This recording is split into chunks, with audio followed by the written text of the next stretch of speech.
Hello, lovers! Welcome to another episode of the Venus Embodiment series. Today we have Elle as our Venus in Capricorn astrologer. Welcome, Elle. Thanks for having me. Very happy to be here. Oh my God, such a pleasure. And the reason why I do this because I am in a Venus year embarking on a collaborative astrology project to witness the laughter loving queen Venus through the different signs and life experiences of astrologers living with her. In hopes that our exchanges of the experiential Venusian embodiments, the project helps other people with similar Venus signs, which are Capricorn in your case, house placements, maybe aspects, planetary rulership. You have a Saturnian Venus for the first time in this series, to feel seen and celebrated for their Venus too, and perhaps their loved ones. I am Shahir. I am your love devotee. I'm a queer Muslim brown mystic who believes in love and everything is love. I am also a practicing astrologer and spirit guide connector, as well as tarot reader. So Elle, introduce yourself. Hey, I'm Elle. I'm an astrologer and I particularly like focusing on relationship, um, Mm-hmm.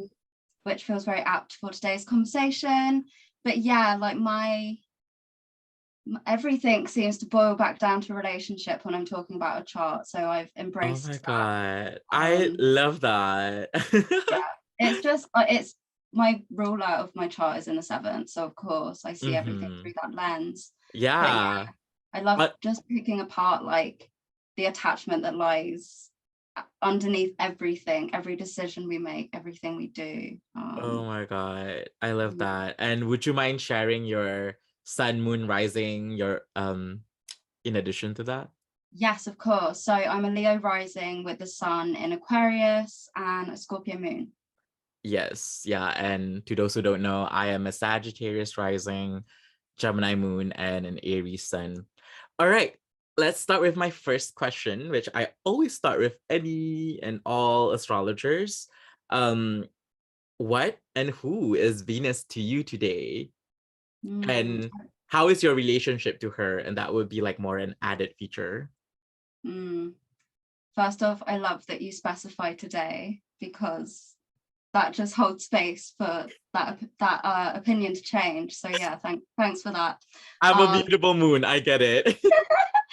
I love it. It's great. At this point in my life, Venus, yeah, attachment. That is like the underlying function for Venus for me. Mm-hmm.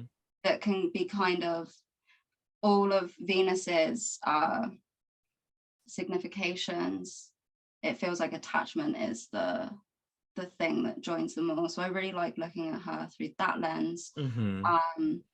And also to me, Venus is a lot about like rebellion against the sort of kind of systems and structures that we find ourselves living within Mm-hmm. in today's society. Like pleasure feels like anarchy at this point, Mm-hmm. and like rest feels disruptive to capitalism. Love feels disruptive, art feels disruptive. Like all of these Venusian things feel like a very big fuck you to um, the capitalist mindset that like we're only here to work and then die, you know. Oh my God. I love that. I love that how you begin with that because, very much of people with, how like immediately from the get-go, you're like almost like smashing the idea of like, how people always equate Capricorn with like capitalism, right? When in Mhm. fact, like from what I'm hearing is like, um Capricorn is almost like the reformists. It's like the ones that change the system as well, actually. And I'm curious, I know you do a lot of work in this too, like as a relational anarchist, if you would like to like attune that to how would that relate to your sense of values, which is also very Capricornian. Yeah, Yeah, if you would like to talk about that. of course. I could talk about this forever. So yeah, my values very much are in keeping with giving people the freedom to be who they want to be, Mm-hmm. and being secure enough in myself to like allow that to happen in a way where I still feel comfortable. Like Mm-hmm. I do have a lot of anxiety that comes up around like unpredictability and Mm-hmm. you know, someone not following through on their word, or maybe someone being a bit like flaky, all of these things, you know, like I'm very Capricornian, so I appreciate and value like dependability and sturdiness, and Mm-hmm. but I'm also, my values very much lie within like giving people the freedom to disappoint me and to Mm-hmm. disrupt that a bit. And so freedom very much is then what lends itself to my adoption of relational anarchy, Mm-hmm. because at the core of that definitely does feel like it's giving the people you love the freedom to be who they are every Mm-hmm. day, and to know that that's going to change, Mm-hmm. and to do what you can to be okay with that. Mm-hmm. And relational anarchy to me is also, again, it's very much about like removing yourself and your relationships from all the things that get imposed onto you by our conditioning, by our society, that Mm-hmm. says like this is what a relationship should look like, and your relationship isn't valuable if this and this isn't present in it, you know. And or like having some sort of rule book that you're meant to follow, and if your relationship doesn't fall into those Mm-hmm. guidelines, then there's something wrong. Like all of this, it just feels incredibly problematic when it comes to trying to cultivate intimacy with people. Mm-hmm. So relational anarchy for me is just a way of like making sense of relationship inside of this capitalist hellscape, Mm-hmm. and the only thing that feels sensible and practical is just saying fuck no to most of it and choosing your own path. Oh my God, that is so Saturnian. I love that. I mean, you know, the quality of Saturn is about like, you know, saying like, fuck no, you know, it's like, I'm not gonna accept this. And I am going to like create my own rule book, right? And my own sense of like idea and conditionings in a way as well of what love is, what relationship is. And so I just want to share your chart with Yes, go for it. everyone. Yeah, because this is all ruled by my Saturn in Aries. So of Mhm. course it's going to manifest as like, fuck you, I'll do what I want, you know. Yeah. So to everyone's watching, you know, Elle has Venus in the sixth house, by the whole sign system. I think it's also, if Placid is also going to be a sixth house thing. And also being ruled by uh Saturn in Aries generation. Wow. And also and as you were said earlier, you are such a, you know, relational kind of like person, having this kind of like stellium in your seventh house as well. Mm-hmm. And I kind of like also wonder, having Venus in the sixth, how would you view that as your current life living right now? I was literally tweeting about this earlier. It can be very it can be shit, I won't lie. Because you know, sixth house is where all this like labor exists, and all Mm-hmm. the work that we put in that doesn't really get recognized. And Mm-hmm. so with Venus in the sixth, that just very much shows up in relationships, like, Mm-hmm. oh, I'll do something to show care for someone in a way where I'm like so excited to see their reaction, because I know that if someone did this thing for me, I'd just be like beside myself with Mm-hmm. gratitude, and then they'll like barely look up from their phone, like, you know, and it's Oh just my like, God. oh, like what I think is a huge deal and is super loving Mm-hmm. just does some like very often doesn't even register with people. Mm-hmm. um so it can be disheartening in that way, and I think there's a lot of experience of just feeling underappreciated, and like your care doesn't get reciprocated as much. But then I like to dig underneath that, like, well, why do I Mm-hmm. feel that I'm not cared for enough? Mm-hmm. um and having to, you know, understand that I've been sort of raised in a way that I go above and beyond because I only feel like I'm worthy of love when I'm breaking my back, like trying to do tasks and be of service to people. Yeah. And I have to understand that, like, it's not about doing that, and it's about, like, obviously having like balance, and but also understanding that I'm worthy of care and love and connection by just like existing. And I don't have to always go like as far, like as above and beyond as I sort of do. Just finding balance with it. Like, I love that I have that trait. I love that I'm so observant of what people like, and, you know, put in the effort to do the things that I know catered specifically to them, but also understanding that, like, that can't be coming from a place of like, I want to be recognized for this. Like, trying to get comfy with, even if they don't give me like the best reaction in the world, I know they still appreciate it, and that's all that matters, is they feel good, they feel cared for, and that's that. So yeah. I mean, yeah, sixth house signification is, you know, it is the labor, it is, you know, the place where there is a sense of like servitude there that you're doing. And for me, what's interesting whenever I look at the sixth house, it's like when we look at the sixth house Venus, but if we look at it through the lens of the seventh house, is like also like a 12th house thing, right?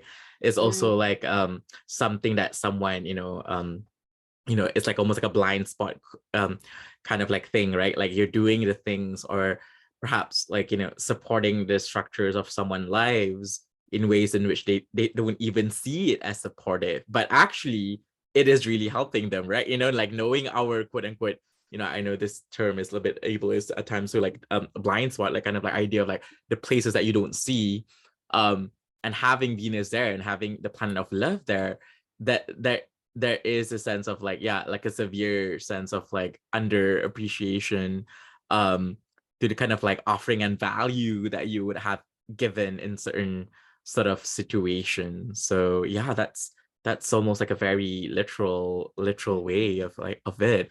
And also, so like thinking about it through the lens of like, you are still a day chart, right? Would you consider yourself a day chart? Yeah. And I was like thinking about that Venus through the lens of the sun, and it's like, yeah, like the Venus is also in aversion to the sun, which is an important luminary to feel seen as well. And yeah, there's also something there to be said about that Venus as well, like being in aversion to the destined light or the luminary offset for you as well. Yeah. Yeah, for sure. Yeah, I think it's just finding balance between, like, on one hand, I'm allowed to feel underappreciated and voice that I do, and on the other hand, I also have to like adjust what my idea of like showing care is in a relationship. It's kind of like I had an analogy recently about like how people who have anxious attachment, they need like a gallon of water, and then people who are like avoidant need like a sip of water, when actually what both people need is like a glass of water, Oh, but wow. one's just like dying of thirst, like, please, I need like the whole ocean.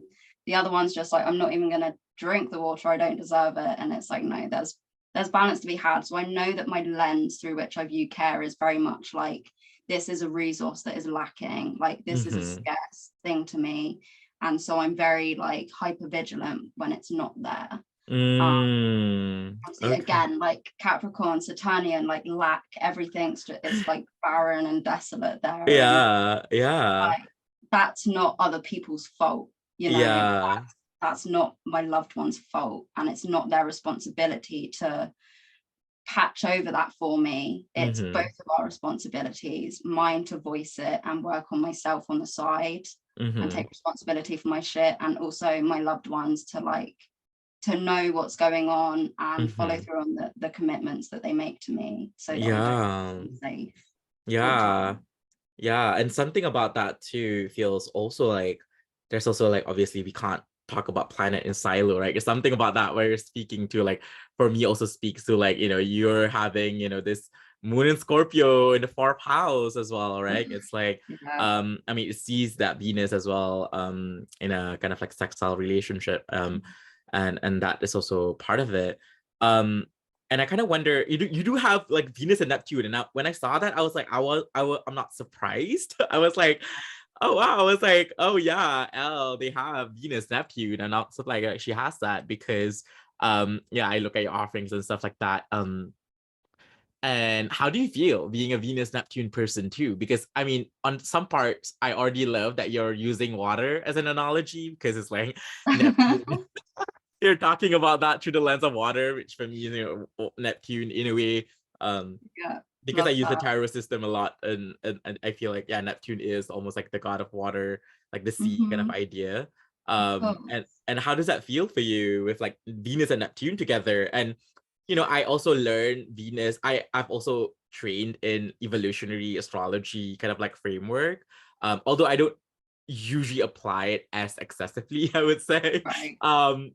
People will also say like Neptune is like the higher octave of Venus. Right. And yeah, but then you literally have them both together. And yeah, so how would you disentangle that, or how planets in conjunction are always like, they're one. There's a sense of Right. oneness They're between one them. and the same. Mm-hmm. Yeah. I have spent a lot of time unpacking this placement. And again, lots of water symbology comes up. It feels like drowning. Mm-hmm. Feels like I'm just drowning all the time. In the So sixth that's house too, fun. like I'm drowning. So I just really love that for me, yeah, no, it's a lot. It's a really beautiful placement. Like Mm-hmm. I'm so good at writing love songs. Like Really? I'm like such a poet. I'm so creative and artistic, and it's beautiful. And also being in love can feel just so overwhelming, because if I'm not careful with it, right? If I'm not like, and I don't mean careful in a way of like fearful, just Mm-hmm. careful in a way of like, I know my limits and Mm-hmm. I put boundaries in place to make sure that I don't drown, because that is my go-to.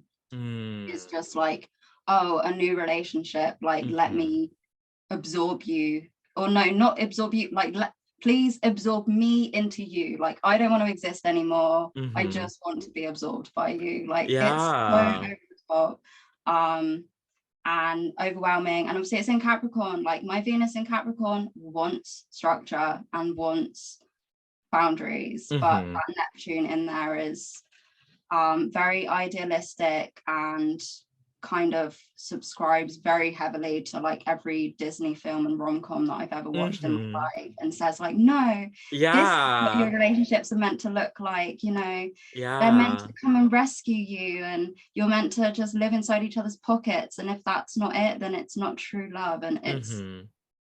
but I don't believe that at all. Like my Mm-hmm. rational self does not believe that. So yeah, it can be very swampy and very murky. And I found at this point, the only thing that stops that from happening is practicing like patience with things, taking things slow, all these Saturnian things like time, Mm-hmm. discipline, boundaries. Like that's the only thing that stops Yeah. that process from happening. I love that. It's like the imagery that comes to my mind when I see that conjunction Venus applying to Neptune in Capricorn. It's almost like, like Aladdin, like I can show you the world kind of vibe. And it kind of Right. just like I want to like, and it's kind of just like for me thinking of Capricorn through the lens of like someone who wants to build that world together with another person. So there is a sense of like that intense sort of like idealism of like, all right, I want to create this thing with you. And like yeah, and I Literally. love that you were like read my mind with like the even with the idea of like the Disney stuff, because that literally was crossing my mind. I was like, oh my god, like what is the connection to Yeah. that? um I want to pivot a bit to the languaging of like time, which is very much a Saturnian sort of principles. And um what is your relationship to time? I always like to ask that to people with Saturnian. Yeah. Um, so first off, time's not real. It ain't real. I really Honestly. subscribe to that. We are astrologers, and like time isn't real. Let's just get clear on that first. But yeah, no, I definitely have a difficult relationship with time, in the sense that like it gives me the fear, and I struggle to like envision my future. Envisioning the future of my relationships also feels scary, because I haven't experienced a lot of stability, especially in my like formative years, you know, like I'm at this point in my life, I'm now 25, so I've established like long-term connections at this point. But yeah, historically thinking about the future felt very difficult, and so my relationship to time is very much like existing in the past, and having the past be like the lens through which I viewed everything, and because the past was filled with like not being loved, not being seen, not being allowed to just be myself, etc., then I find that if I'm not careful, I just project that onto everyone, like you're with me the same. But again, that Neptune placement is just like projection central. So yeah, I have to be super careful of that. But in a broader sense, like I do really enjoy digging into time as a concept, especially since becoming, you know, infatuated with astrology, because it just completely cracks open your relationship to time and just changes it and makes it a lot, I don't know, I much more enjoy my relationship to time now. I feel like I understand it better, and it doesn't scare me as much now, because I just see it as this cyclical thing that I can work alongside. Yeah, and it kind of like also makes sense, because I was just like, yeah, like your chart has like, you know, Saturn in ninth, you know, like, you know, that Saturn is like teaching you a lot of things in life. And yeah, I would like to pivot to like even Saturn. Like, how do you feel about like having Saturn ruling from the ninth place, right? You know, there's something about your chart here, because you're like almost like a sunset baby, right? You're like literally the sun is like on the horizon. If you like go out, you can see there. And Saturn is actually like dominating the sky in a way. Like I always see like I've been like dabbling with the kind of like idea. Yeah, sometimes when planets dominate like the areas of the up like, you know, the ninth and 11th house, that seems to have some sort of like effect to the native through that lens. And I kind of wonder how do you view Saturn in your chart with respect to through the lens of your Venus, right? As a rulership. Yeah, I see. So what I see showing up very literally is Saturn ruling my 7th house and my Venus, and it being placed in the ninth, is I get on very well with people who are not from my hometown. Oh wow, that's very literal. Yeah, super literal. Like, yeah, my partner's from a different culture, a different country, and everyone I connect with through work, pretty much everyone's in America. So yeah, that's a very literal way that it manifests. And yeah, I also see, as I mentioned earlier, it shows up where it's in Aries. It is very much a case of like doing things differently and like trying new things, especially like breaking out of tradition and the way I was raised to view relationships. The way I do them doesn't look like anything that you know my family would be used to.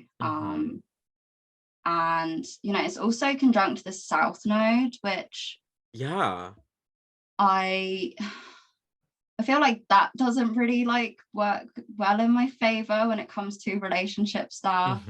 Like my South Node's at 29 degrees Pisces. I know, it just moved or something, right? It's probably so intense. It's on the fixed star sheet, which is literally denotes drowning as well. So I'm just, yeah, a lot of imagery of that kind of thing. And I find, yeah, like it's taken me longer to all of these things that I've been talking about with my Capricorn Venus, like the things that it wants, the structure and the boundaries and the patience. Like my Saturn in full in Aries has not made that a quick process or like to learn. That's taken a lot of trial and error to get to a point where I'm like, oh, I think I actually need to take things slow, and not just like rush headfirst into things as my Aries Saturn at first would maybe like to try. But yeah, so it's been like a lot of trial and error, as you would imagine, with an Aries Saturn opposing Mars in Libra. Like it's on the nose, it's chaotic. It's just so many mistakes. And oh now my God. my life where I'm like, oh, okay, I think I see what's happening now. Yeah, I was like, your malefic is really intense and like debilitated, yet also very like opposing each other, ruling the house as well. And I was like, oh wow, that's like there's something going on with the third and the ninth house. And I kind of want, let's move to Mars. Like, let's move to that Libra house. Wait, are you in third house perfection year, or is it not yet? second? In January. Oh, okay. So you're second moving. So you're moving into your Venus year. So that's beautiful. Yeah. Okay. Yeah. And so, I mean, right now you're in Mercury year, but still, your Mercury is literally. I mean, the fact that transit. To those who don't know, the transit Venus right now is somewhere here, right? So that's almost literal. Your Venus and Mercury are in the same house, so it's like as well. And so having third house in Libra with Mars there, being ruled by Venus in Capricorn, you know, they are in a sign-based square. However, you know, they are not like, you know, applying strongly or whatever. So it's already like a separated sort of square. So how does that feel with the third house themes? For instance, like siblings. Wait, do you have any siblings, if ever, or your sense of like relationship to your locality as well? Yeah, so I have 3 sisters. And yeah, I mean, my relationship to my sisters is one of my things that just underpins everything, where I don't feel alone in this world. Like, if I had no one, I'd have my sisters, and that's very, very important to me. I have younger sisters as well, and I'm incredibly protective over them. And then I guess a more literal manifestation of it is like growing up, me and my older sister used to fight a lot, and like we get on really well now, but it was almost like we were being subliminally like pinned against each other, and like pitted against each other, and it was competitive because we had to compete for attention and for love. So that feels very literal of that placement. But yeah, no, it's generally, I don't mind the placement. It's okay as far as I go, but yeah, like it does lend itself to my learned way of communicating can be very volatile. And my conflict management historically has been 0. I didn't even know that was a thing you had to like be aware of, you know. Like younger me was very much just like fly off in a rage and on a just words, just barrage of insults and criticism, and particularly in relationships with partners. Whereas like through my journey of learning what this shit all means and why we do these things, it was very much like like having more compassion for myself helped me have more compassion for the words I was saying to people. But yeah, it's been, and like as a kid in school, you know, I didn't get on with the teachers very well because I'd just say things to my God, that's so Mars and Libra, right? Yeah, but it wasn't like screaming and yelling. It would be like, you're just like, okay, that's also very Saturnian for me too. Like Libra is the place where Saturn is exalted, right? It's like sometimes it's like one thing very Libran of me. Sometimes I realize sometimes you're saying an opinion so that you have a more balanced view of something. It's not necessarily I want to fight you. That's so true. But then I guess Mars in Libra, it can come off that way, right? It's like, it can come off as like, oh, are you trying to create conflict here? I was like, no, I'm just giving a point of view that is perhaps in conflict with you, but I'm actually trying to do this like a balancing of the axes, right? It's kind of like a very Libran way. Yeah, somehow it also reminded me of like how, in certain mundane astrologers, sort of like some people even use Mars and Libra for wars just because, they want less bloodshed, but they want justice, something like that. They still want it to be Venusian in a way, not like Martian going wrecking everything, so that made me thought about that as well. Those are some really good reflections for mm-hmm. sure. Yeah, it's this is why like I don't mind it so much, because it's a very, I feel like it's a very like tactile, intelligent placement. Like I can navigate a lot of social interactions with my Mars in Libra. Like it's sharp as fuck when it comes to social interactions. But no, I really love what you said about like it can come off abrasive and aggressive when all I'm doing is trying to tip the scales so things are even, because I do get quite irked when people are like voicing things and I'm like, you're just saying your side of things and you're not factoring in like that all of these other things exist. So I'm very much the like, and with that Saturnian opposition as well, it's just like, this is the fucking reality, like let's ignore everything else that exists. That's very fair. And people don't always want to hear that, and they find me abrasive, and like that. I'm a bit more tactile with it now, like I know when to not say it, but as a kid I had no filter on it, and I have been throughout my life just rejected a lot and pushed away a lot because maybe it's not always necessary to voice these things, but very much like an agent of like truth and balance, and like, but in a way that can be a bit like, oh my god, shut up, why did you have to bring that up?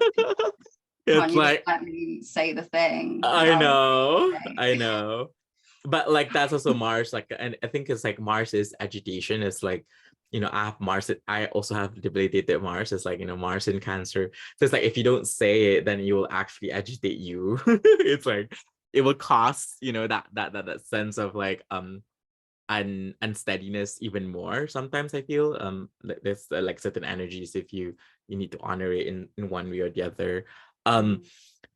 I was also like, before I got on, I was like looking at your story, and I was like, I remember you talked something about grief, and I was very intrigued by that because I am obviously in a Venus year, and obviously the past weekend I was like, I was just like crying so much in a way, and I was like honoring, I don't know, because I'm completing my master's, and I'm like, on Saturday I always do some sort of like ancestral sort of ritual, and for me it's like something about Venus and Capricorn that has always been true for me is that the appreciation for the dead ones or like the past ones, or obviously there is a part of Venus and Capricorn that's like appreciation for something that takes time to be done, right? Like a certain kind of like crafts. I know certain people with Venus and Capricorn sometimes certain have like a very high standard of like the quality of the things they want to buy or acquire, just because they want it to be the best quality that can sustain time in a kind of like futuristic that lens,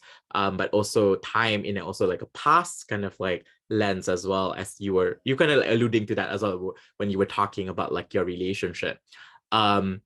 So I wonder if you have any insights on that, on the idea of like grief, or the idea of any other things I just touched on.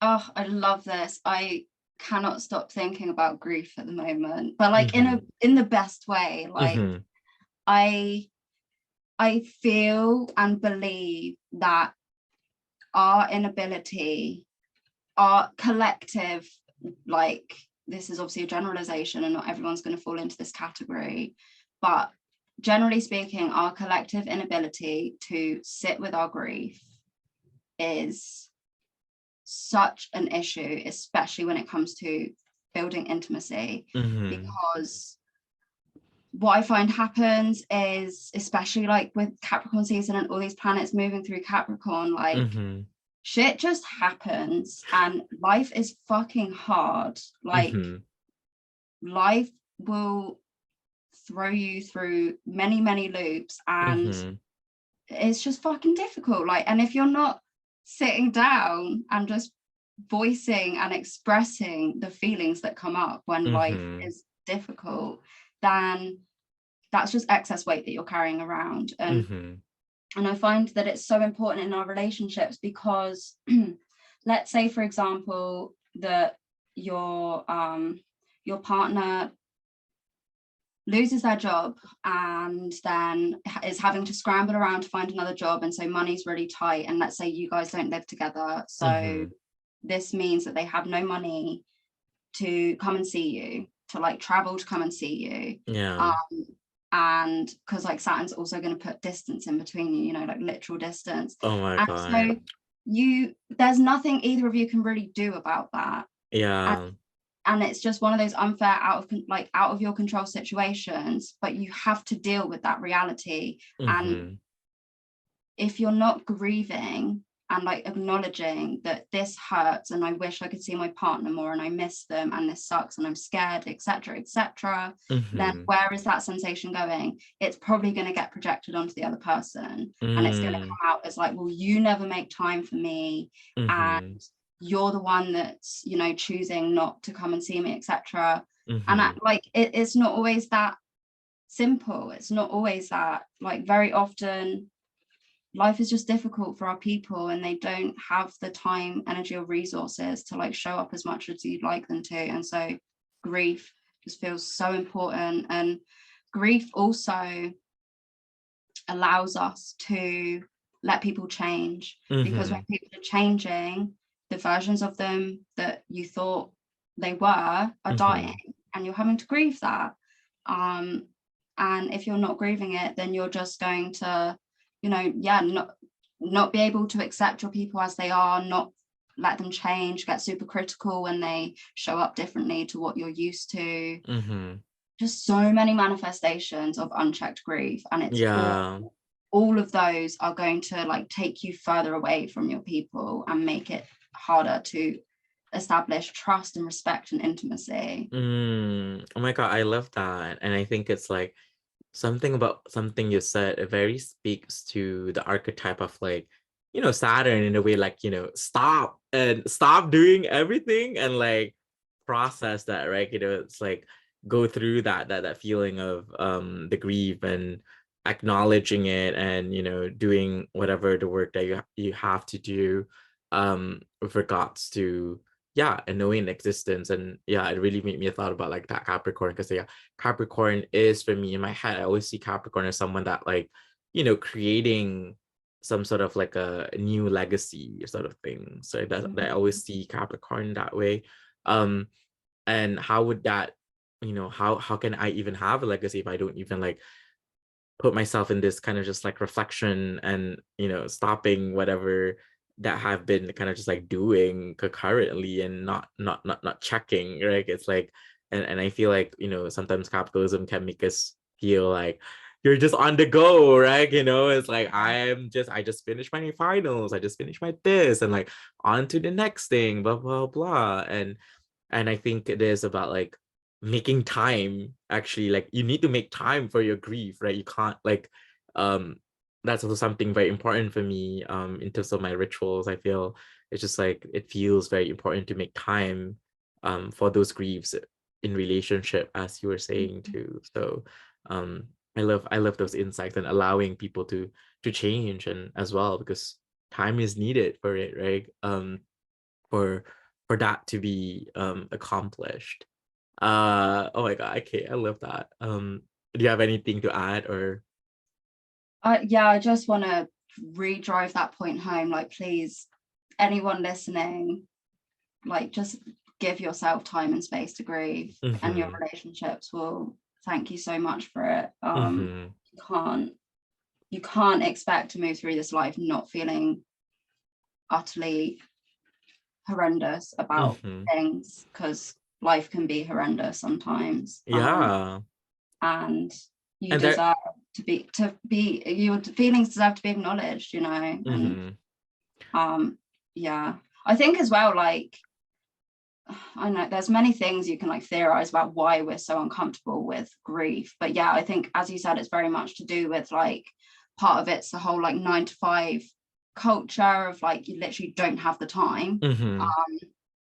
But also, you know, I think like there's things that factor into it of like feeling, we have a weird relationship to like being emotional and crying. Yeah, like that's a weakness. Yeah, and I think something that very Capricornian for me is like that Venus is like, yeah, I think there's a lot of like grief that is also associated with feeling powerless, which is like, I was like, no, I think grief is such a powerful thing to tap into. It's how you get your power back when all of it has been taken from you. I think grief largely is the response to having power taken away from you. And I think it does correspond to power in the way of like, grief comes up mostly when shit happens around you that you have no control over. Like when your landlord gives you notice and you have to move out, or like someone dies, or, you know, like all of these things that you have no control over, and it reminds you of your fragility and just how quickly things can change. And yeah, the only guaranteed way to feel some of your power again is to just sit with it and acknowledge it, instead of trying to get on with things and ignore it. We have to give ourselves the opportunity to feel like seen in those moments. Oh my God. Power back. Yeah, I really like that you brought up power, because no, I feel that deeply, because, you know, I'm a Sag, so it's like Sagittarius rising, and I really, you know, I always see that Capricorn energy for me is always a bit introversion, although it's like my second house, which I know that I do it on a daily. And something that almost come up very literally for me was because like I'm still doing my internship, and then I thought that my internship would have been until February or March or something, but then they said that, oh, they could only make time for me until January. And then I remember like that sense of like struckness of like the limitation that was being imposed onto me, and I felt so, again, powerless, because there's something being taken away from my sense of expectations of my own timing of like, oh, I kind of like want to stabilize a bit, because but then I think there was also like some funding issues, blah blah blah, but then I was like, all right, and so that was something that come up for me based on like my experience of like recent events. So yeah, totally 100% relatable. And for me too, it's just like, right now it's like, oh my God, like I'm finishing school, and I was like, oh my God, it would have been nice to have like, if my grandparents were still here to witness it, and kind of just like feeling that's something that was like, you know, in a physical sense of like people that have been taken away from your life and you didn't get to celebrate the time left with them. And I definitely felt that sense of like power as well. So yeah, thank you for that reflection. I kind of like wonder your relationship to your, oh my God, like there's something about your chart for me, right?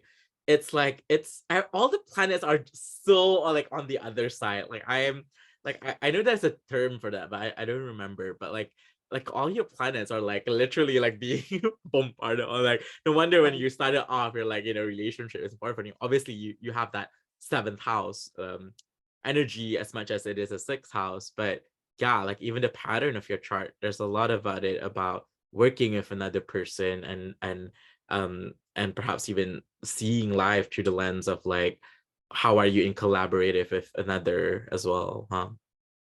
Yeah, 100%. And this, I don't know if you subscribe to human design at all, but yeah, I know of it.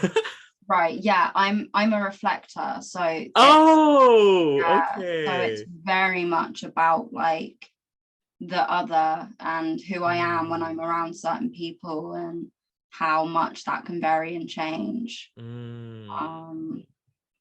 Yeah, my chart is very other orientated, but it is so interesting because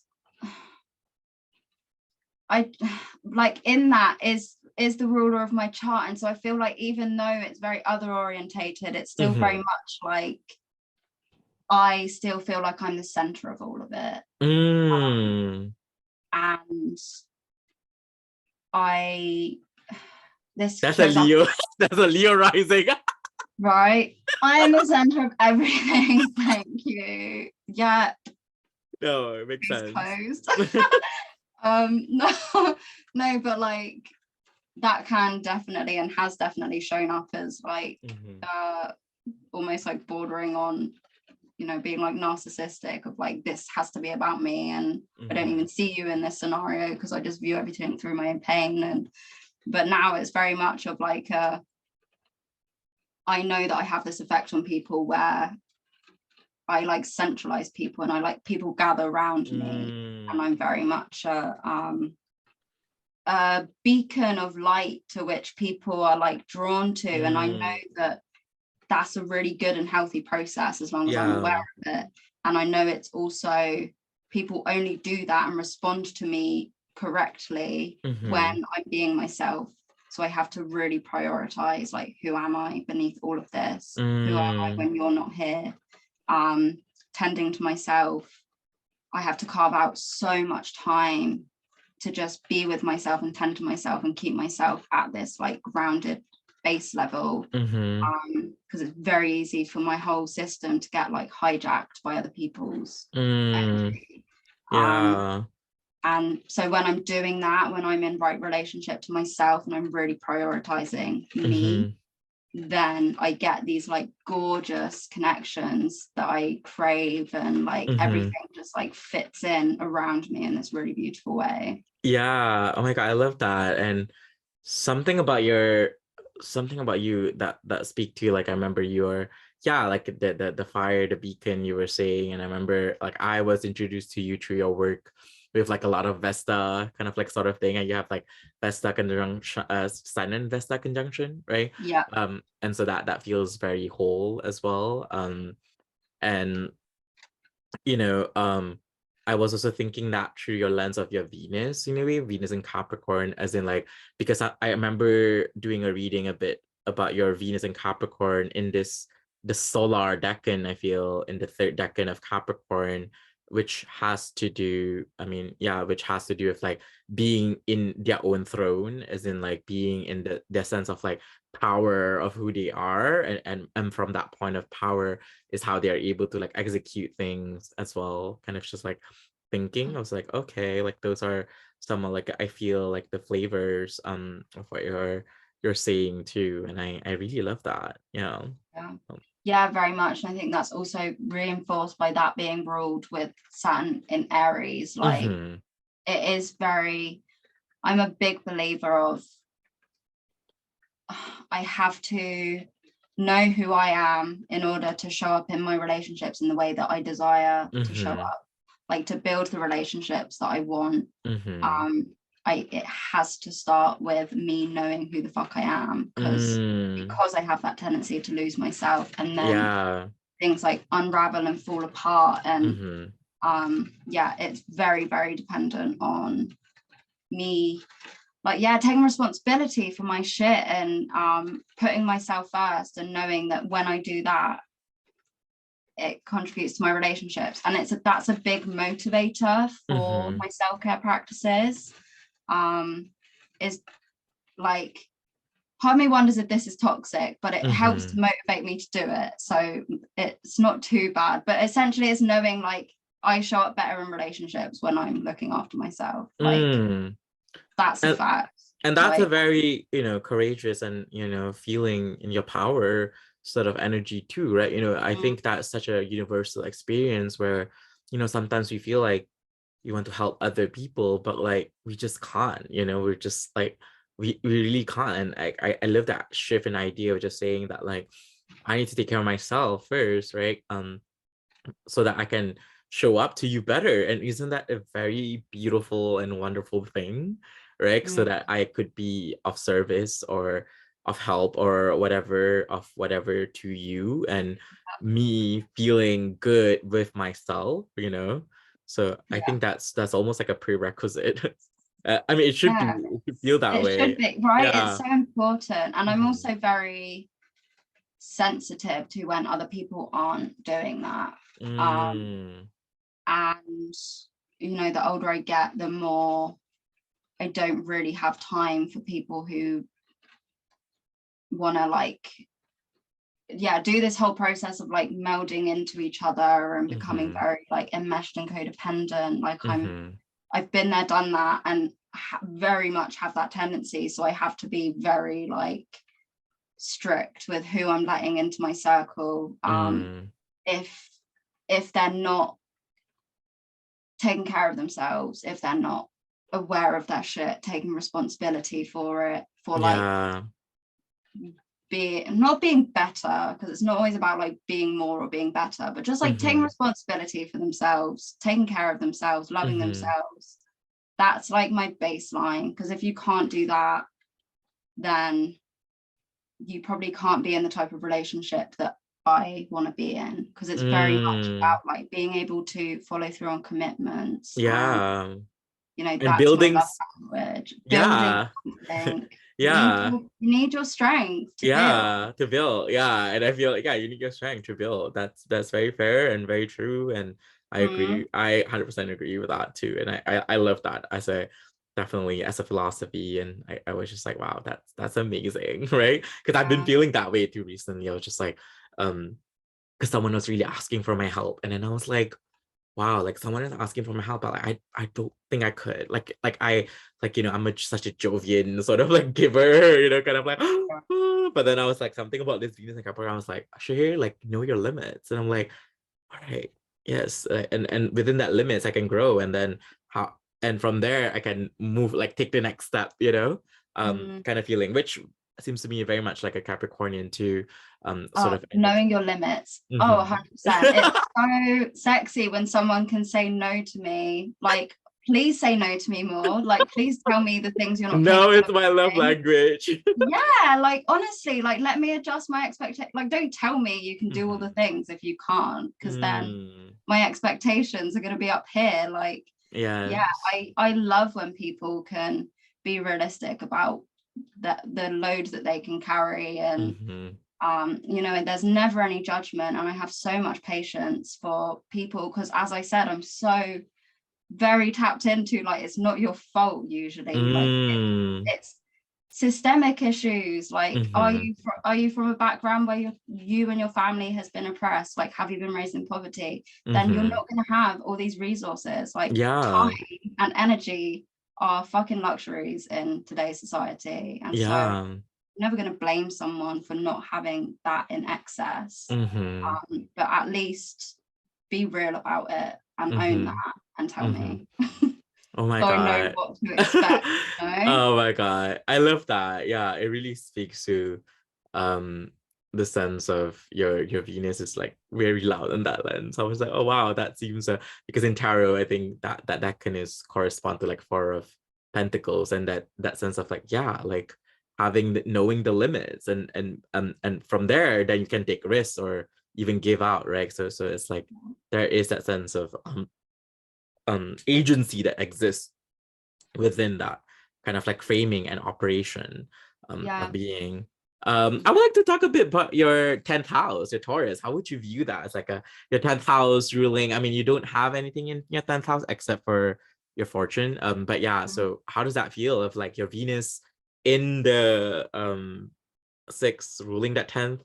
Um, Yeah.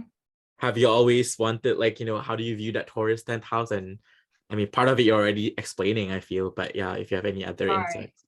Yeah, I mean, admittedly, I do struggle to connect with that part of my chart, but I feel one very literal way that it shows up is it's part of like the work that I want to do in this world, and the legacy Mm-hmm. I want to build is very much orientated around being of service to people. Mm. Um, and yeah, helping people, all these like kind of sixth house things. Mm-hmm.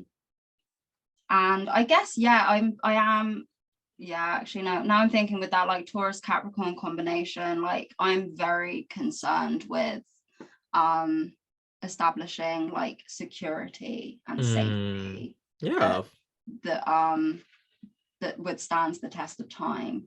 Mm. And with like all the gnarly stuff that's happening in my chart, like the journey to get to that is convoluted and many obstacles on that path, but I know that I'm going I'm shooting roughly in the right direction, you know. Yeah. And I'm quite perceptive of when I'm not heading in the right direction. And I think because everything boils back down to that ninth house Aries Saturn, it's very much just like I know I'm carving my own path. And it's like when you're first on the path, like, and no one's walked it before you, then of course it's going to feel like, what the fuck am I doing? Because there's no trodden path. Before, you know? Oh my God, that's such a cardinal struggle. So cardinal yeah, energy. Yeah, it's a lot of self-trust. It's a lot of like confidence in yourself, like almost to the point of like sometimes you have to be deluded about like, I can do this, like everything's falling apart around you and you're like, yeah, I'm still doing the right thing, like, but it all orients back to like, how do I feel within myself? Is this right for me? Can I look in the mirror and say that I'm a good person, helping people, making the world a better place than it was when I entered it? Am I adding to the world in a way that brings more like peace and ease and harmony? If not, then I don't want it and I'm not doing the right thing and I need to reorient, you know. It's very much about like, this world fucking sucks and it's fucking hard and I want to help people have an easier time of it. Oh my God, that's beautiful. I love that. And you know, something about your work too reminded me of like whatever you said, because I know like another Leo rising astrologer, like Ari Felix, Saltwater Stars. And I remember I talked to Ari, I mentioned it to Ari, to them or something like that. It was like, yeah, like having a 10th house in Taurus, which for me feels like the Empress vibe, and kind of just like really trying to make that world for them, right? And for you, it's like the Empress is in Capricorn, so it's like, yeah, for you, it's like, for me, the Empress, there is a sense of like serving, the sense of like, okay, how can I build that world that I'm building and idealizing with together, where there are these things in place so that you are able to thrive and be comfortable in it as well, right? And that is such a, you know, beautiful 10th house sort of like Taurian sensation and agenda for me. So I am all for that. And you know, you might even have a preview of that once you enter your Venus year, because something about me, something I realize is always that whenever you are in a particular Venus, whatever your perfection is, you know, the other house that gets for me, it has a more like a subtle sense of like ideation of it. So I'm intrigued, and so I'm pretty sure something will develop even more there. I'm looking forward to it.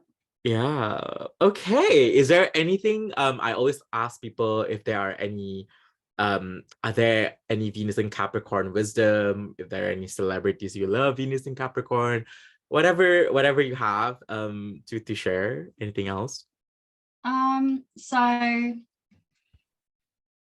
the Venus and Capricorn wisdom is from me that I'm going to impart. I'm not going to quote anyone because I'm quotable enough as it is. Yes, you are. Give us deluded self-confidence. This is what. No, I love that. I mean, that is the purpose of this series. This series is to kind of like see what you have to say and not, you know, necessarily use other people's words in it. Yeah. Exactly. Thank you. Yeah, it's kind of a reiteration of what we were talking about earlier, but humility feels like a very important piece of Venus and Capricorn wisdom.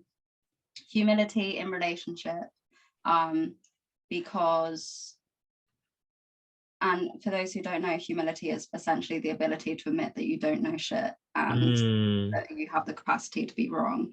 And I think many of us can get caught up in trying to like be right all the time, be perfect all the time, not make mistakes. You know, once we say something, we can't go back on it, etc.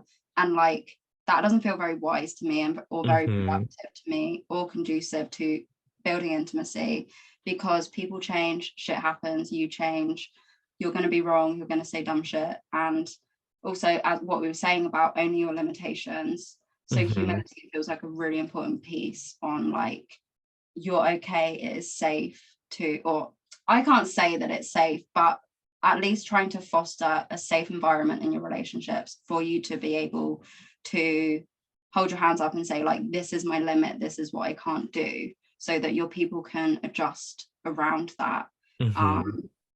It just feels, yeah, very important, and also feels very important when it comes to like conflict management, which is obviously a huge theme with Mars retrograde in Gemini.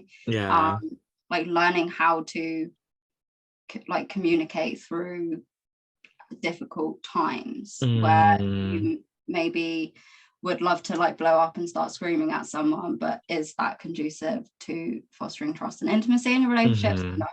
So what else is there? And humility is a really important part of that process, like, and knowing that, you know, arguments aren't about being right, it's about like maintaining connection and all these kinds of things. So yeah, that would be my parting Capricorn Venus wisdom. Oh my god, I love that. I love that. That seems very perfect. Something about that like really made me think about like, you know, Saturn. You know, obviously it's Saturn in the sense of like, yeah, Saturn is a sense of like humility and humiliation, you know. It's like both that relationship of like shame, etc. too. So I was like, oh wow, that's beautiful. And how like, you know, somehow it also conjures up, because I'm kind of like very Pisces Mercury, conjures up a very like a vision of like a very old person, right? It's like, oh yeah, like people who are older, they're usually very like humble in a way, in a very like a sense. It's like and so that is such a beautiful Capricorn Venus sort of expression. So let's end it on that note. Thank you so much, Elle, again, for this honor to share your stories with us. Thank you for letting me sit here and talk about myself. I have fucking loved every minute of it. Oh my god, the Leo rising in you. I mean, you know, I am also an Aries, so it's like my Aries sun knows that part as well. And so I'm pretty sure if someone's listening to this, either they get something beautiful from it, either they have someone in their life with Venus in Capricorn, or they themselves are Venus in Capricorn, right? Or they just soaking in all the wisdom that we are sharing. And so that's that. So thank you so much to all our listeners and watchers on YouTube. Please make sure to like click the like button, comments if you have any sort of additional resonance, insights to this series. It's been so fun. I've done this series from Gemini now, Gemini through Capricorn to this one. So I'm looking forward to finish it and then see what else comes up. So, all right. Thank you so much, Elle. Thank you.